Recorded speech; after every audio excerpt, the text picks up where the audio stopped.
As the full moon rose over the sleepy suburban town of Oakwood, I couldn't help but feel a sense of unease. The air was thick with an otherworldly energy, and the usual peaceful stillness was replaced by an eerie silence. I had lived in Oakwood my entire life, and I thought I knew everything there was to know about it. But as the night unfolded, I would come to realize that I knew nothing at all. It all started with strange lights appearing in the sky. At first, I thought they were just stars, but they moved in erratic patterns that no natural phenomenon could explain.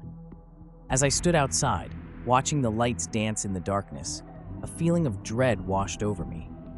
I couldn't shake the feeling that something was not right. But it wasn't just the lights that were out of place. After a while, I began to hear a strange chanting coming from all around me.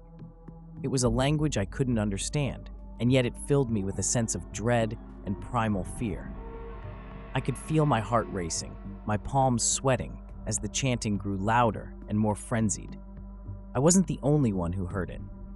As I looked around, I saw my neighbors stepping out of their houses, their eyes glazed over and a vacant expression on their faces. They joined in the chanting, their once familiar voices now sounding alien and twisted. It was as if they were under some kind of spell, controlled by a force beyond our understanding. In the midst of this madness, I found myself running towards the town square. I hoped to find some kind of explanation, some kind of sense in this chaos. But what I found was even more disturbing. In the center of the square, surrounded by a crowd of chanting townspeople, stood a figure I could only describe as inhuman. Its skin was a sickly shade of green, its eyes glowing with a malevolent light, and as it raised its arms to the sky, the chanting grew louder and more frenzied. I couldn't believe what I was seeing. Was this some kind of nightmare? But as I blinked, the figure disappeared, and the townspeople collapsed to the ground as if their energy had been drained. In an instant, the chanting stopped, and the town was plunged into a deafening silence.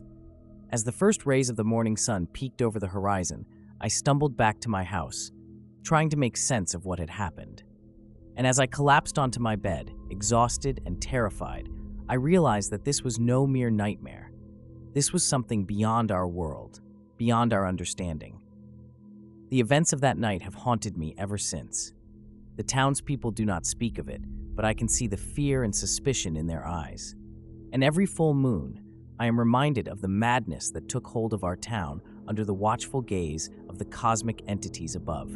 I cannot help but wonder what other horrors lie just beyond our reach, waiting to be unleashed under the light of the full moon.